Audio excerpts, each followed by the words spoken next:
ACG આપણી સાથે રહેશે.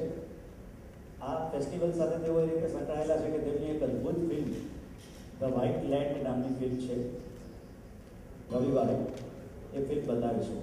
વ્હાઇટ લેન્ડ એટલા માટે કે ગુજરાતના કચ્છ જિલ્લાના અગરિયાઓ, મીઠાના અગરિયાઓના જીવનના સંઘર્ષ પર કેમ ગરીબી અને મીઠાના અગરની યાતનાઓથી આપ પરિચિત છો, એ ભૂમિકા ફિલ્મમાં મેડમ ટ્રેસી સિંઘે કરી છે. અને એટલા માટે શુક્ર, શનિ અને રવિ દરમિયાનના દોસ્તો લગભગ 19 જેટલી ફિલ્મો થશે. અમે એને 2 ભાગમાં વહેંચી છે. એકને કહેવાય છે ઇન્ડિયન પેનોરામા. તો તમામ ફિલ્મોની સાથે સંકળાયેલા એના મુખ્ય કલાકારો, દિગ્દર્શકો આપણી સાથે આવવાના છે. પણ એમની સાથે સેલિબ્રિટીઝને બદલે તેઓ એક કલાકાર છે અને એક સર્જનાત્મકની અર્થપૂર્ણતાને ધ્યાનમાં રાખી છે.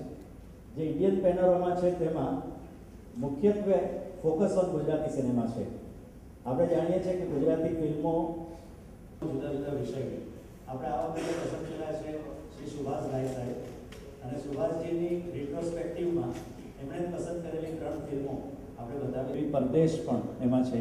આપ જાણો છો કે આપણે એ ફિલ્મ વિશે આપણા મનમાં ખૂબ સારી લાગણી છે, કારણ કે એ ભારતને અદ્ભુત રીતે આંતરરાષ્ટ્રીય કક્ષાએ પ્રોજેક્ટ કરનારી ફિલ્મ છે. સો આ 3 ફિલ્મો દ્વારા એ મહાન સર્જકને સમજવાનો પ્રયાસ રહેશે. ઇન્ટરનેશનલ એરામાં ઇંગ્લિશ ફિલ્મો છે આપણી સાથે. અમે એ ફિલ્મ વિશેનું બ્રીફ લખાણ પણ અમે આપને આપવા માગીશું. આજનું જે પ્રેસ રિલીઝ છે તેમાં અમે આપને માત્ર હાઇલાઇટ્સ આપી છે, પણ અમે એકેડેમિક સાઇડ એટલે ફિલ્મ ફેસ્ટિવલની સાથે હંમેશા સિનેમાના શિક્ષણ રિલેટેડ વાતો થતી હોય છે. Making a story into a cinema અને એકમાં the costumes and the characters that make the film, એવા 2 વિષય પર થશે.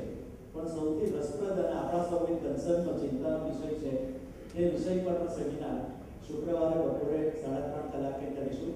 બધા જ સેમિનાર અને વર્કશોપ અભિપ્રાય વ્યક્ત કરશે. નીચેની 3 વસ્તુ આપણે પેનલ સેશનમાં કવર કરવાનો પ્રયત્ન કરીએ છીએ. એક તો આપણે વાત કરશું ગુજરાતી ફિલ્મ ઇન્ડસ્ટ્રીના સુવર્ણકાળ.